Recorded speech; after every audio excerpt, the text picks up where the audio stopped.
മമ്മൂട്ടിയും മോഹൻലാലും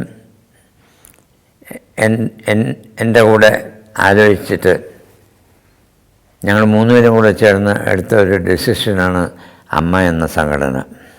അതിൻ്റെ ഉദ്ദേശം സിനിമയിൽ ജോലി കിട്ടാതെ അന്ന് ഒരുപാട് പേര് പഴയ നാടക നടന്മാരായ പൂജപ്പുര രവി, അങ്ങനെയുള്ള ഞാൻ ഒരു പേര് പറയുന്നതല്ലോ, പൂജപ്പുര രവി പോലെയുള്ള ഒരുപാട് നാടകത്തിൽ നല്ല തിളങ്ങി നിൽക്കുന്ന നടന്മാരും അല്ലാതെ തന്നെ സിനിമയിലും നടീനടന്മാർക്ക് ചാൻസുകൾ വളരെ കിട്ടാതെ ബുദ്ധിമുട്ടുന്നവരുണ്ടായിരുന്നു.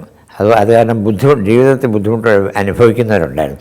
അവരെ എല്ലാവരും നമ്മൾ നാട്ടിലേക്ക് വന്നിട്ട് മലയാള സിനിമ നാട്ടിലെത്തി കഴിഞ്ഞപ്പോഴും അവരുടെ അവശത അത്രത്തോളം പരിഗണിക്കുവാൻ സാധിച്ചിട്ടില്ലായിരുന്നു.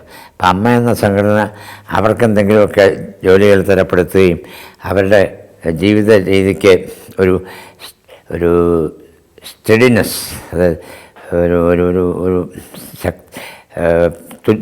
അവരുടെ പദവിക്ക് തുല്യമായ ജീവിതം നടത്താനുള്ള ഒരു കാര്യം ചെയ്യണം എന്ന് വിചാരിച്ചാണ് മാസം 5000 രൂപ വെച്ച് കൈനീട്ടം എന്ന് പറഞ്ഞു കൊടുക്കുന്നത്.